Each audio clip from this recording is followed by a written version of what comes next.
ஆண்டின் பொதுக்காலம் 2ஆம் ஞாயிறு. நற்செய்தி பகுதி யோவான் பிரிவு 2 அருள்வாக்குகள் 1-11. இன்று கானாவூர் திருமணத்தை பற்றி நாம் நற்செய்தியில் வாசிக்கிறோம். ஜானி கார்சன் என்பவர் டுநைட் ஷோவை 30 ஆண்டுகளாக தொகுத்து வழங்கியவர். ஒரு இரவு 8 வயது சிறுவனை நேர்காணல் செய்து கொண்டிருந்தார். நிலக்கரி சுரங்கத்திலிருந்து 2 நண்பர்களை காப்பாற்றியதால் அவர் அன்றைய நேர்காணலுக்கு அழைக்கப்பட்டிருந்தார். ஜானி அந்த சிறுவனிடம் விசாரித்த போது அவன் ஒரு கிறிஸ்தவன் என்பது தெரிய வந்தது. எனவே அவனிடம் அவர் கேட்டார், நீங்கள் ஞாயிறு மறைக்கல்வி வகுப்புக்கு செல்பவரா என்று கேட்டபோது அந்த சிறுவன் சொன்னான், ஆம், நான் செல்லுகிறேன். ஜானி தொடர்ந்து அந்த நேர்காணலில் ஒரு கேள்வியை கேட்டார். கடந்த வாரம் ஞாயிற்றுக்கிழமை மறைக்கல்வி வகுப்பில் என்ன கற்றுக்கொண்டீர்கள் என்று கேட்டபோது, இயேசு ஒரு திருமணத்திற்கு சென்று தண்ணீரை திராட்சை ரசமாக மாற்றியதை பற்றி கற்றுக்கொண்டேன் என்றான். பார்வையாளர்கள் சிரிப்பிலும் கைத்தட்டலிலும் ஆர்ப்பரித்தார்கள். அந்த சிறுவனை நேராக பார்த்து மேலும் ஒரு கேள்வியை தொடுத்தார். இந்த நிகழ்விலிருந்து நீங்கள் என்ன கற்றுக்கொண்டீர்கள் என்று கேட்டபோது இப்படிப்பட்ட கேள்வியை அவன் எதிர்பார்க்கவில்லை. எனவே அவன் மிகவும் சோர்ந்து பிறகு சுதாரித்துக் கொண்டு தன் முகத்தை உயர்த்தி, நீங்கள் உங்களுடைய இல்லங்களில் திருமண நிகழ்வை நடத்துகிறீர்கள் என்றால் இயேசுவையும் அன்னை மரியாவையும் அழைக்க மறவாதீர்கள். அவர்கள் திருமணத்திற்கு அழைக்கப்பட்டிருக்கிறார்கள் என்பதை உறுதி செய்து கொள்ளுங்கள். இயேசுவும் அன்னை மரியாவும் நமக்கு போதுமானவர்கள். விவிலியம் ஒரு திருமணத்தில் தொடங்கி இன்னொரு திருமணத்தில் நிறைவு பெறுகிறது. ஏதேன் தோட்டத்தில் நடந்த ஆதாம் ஏவாள் திருமணத்தில் தொடங்கி தொடக்க நூல் 2:23-24 ஒரு ஆட்டுக்குட்டியின் திருமணத்தோடு நிறைவு பெறுகிறது. திருவெளிப்பாடு 19:9, 21:9, 22:17. இந்த கானாவூர் திருமணத்தை ஆசீர்வதித்ததன் வழியாக இயேசு திருமண அருட்சாதனத்தை நிறுவினார் என்று சொல்லலாம். விவிலியம் முழுவதும் திருமணம் என்பது கடவுளுக்கும் அவர் தேர்ந்தெடுத்த மக்களுக்கும் இடையிலான உடன்படிக்கை உறவின் அடையாளமாகும். கடவுள் பிரமாணிக்கமுள்ள மணமகன், மனிதகுலம் அவரது அன்பான மணமகள். யோவான் தான் எழுதிய நற்செய்தியில் இயேசுவின் 7 புதுமைகளை மட்டுமே பதிவு செய்து அவைகளை அருளடையாளங்கள் என்று குறிப்பிடுகிறார். அதில் முதல் அருளடையாளம் இன்றைக்கு வாசிக்கப்பட்ட பகுதி கானாவூர் திருமணம். மரியா திருமணத்திற்கு அழைக்கப்பட்டிருந்தார். மரியா மணமகனுக்கோ மணமகளுக்கோ நெருங்கிய சொந்தமாக இருந்திருக்க வேண்டும்.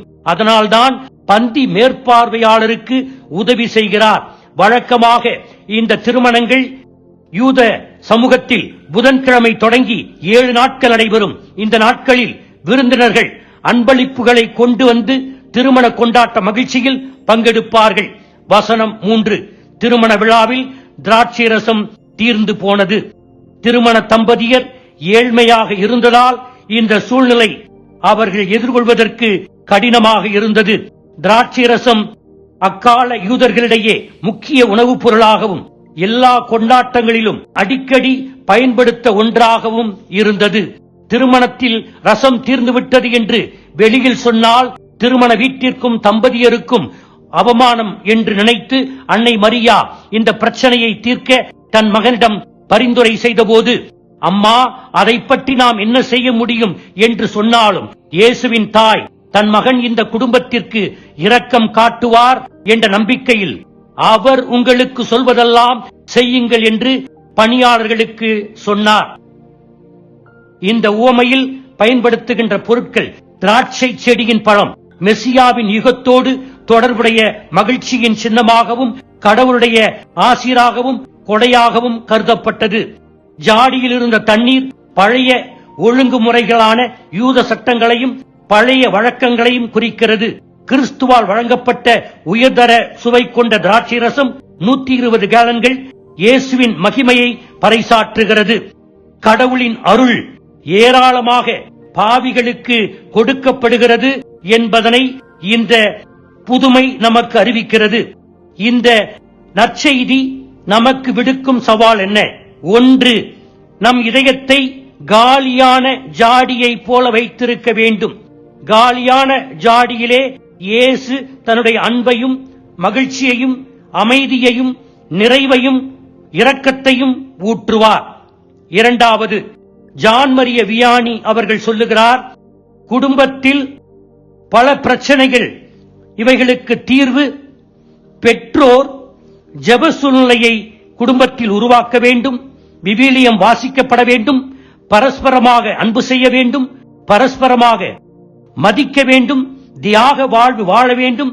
அப்படி இருக்கின்ற குடும்பத்தில் இயேசுவும் மரியாவும் தங்களுடைய பிரசன்னத்தை தொடர்ச்சியாக அங்கே வைத்திருப்பார்கள். அவர்கள் அதனை பார்த்து மகிழ்ச்சி அடைய முடியும். மூன்றாவது, விவிலியத்தில் அன்னை மரியாள் கொடுத்த ஒரே ஒரு கட்டளை இதுதான், அவர் உங்களுக்கு சொல்வதையெல்லாம் செய்யுங்கள். நம் குடும்பங்களில் புதுமைகளை கடவுள் ஆற்றுவதற்கு இது முன் நிபந்தனையாகும். கடவுளுடைய விருப்பத்தை நாம் செய்ய வேண்டும் என்பதை இது அறிவிக்கிறது. நம் வாழ்வில் கடவுள் செய்த புதுமைகளை பாராட்ட கற்றுக்கொள்ள வேண்டும். கடவுள் நம் குடும்பத்தில் அழைக்கப்பட்டும் அழைக்கப்படாத விருந்தினராகவும் வந்து நம் தேவைகளை பூர்த்தி செய்கிறார், நம்மை ஆபத்திலிருந்து பாதுகாக்கிறார், பராமரிக்கிறார். இயேசுவினுடைய உண்மையான பிரசன்னம் திருப்பலி பீடத்தில் இருக்கிறது என்பதனை, திவ்ய நற்கருணையில் இருக்கிறது என்பதனை உணர வேண்டும். எப்படி தண்ணீரை திராட்சை ரசமாக மாற்றினாரோ அதே போல சாதாரண அப்பத்தையும் சாதாரண ரசத்தையும் தன்னுடைய உடலாகவும் உதிரமாகவும் மாற்றுகிறார். இந்த உண்மையான பிரசன்னம்தான் நம்முடைய ஆன்மாவிற்கு ஆற்றலை தருகிறது, தூய ஆவியானவரால் நம்மை நிரப்புகிறது. எனவே இந்த புதுமை நமக்கு சொல்லுகின்ற செய்தி, நம்மை காலியான கலன்களாக வைத்திருப்போம், கடவுளுடைய அருளால் நம்மை நிறைப்போம். ஆமீன்.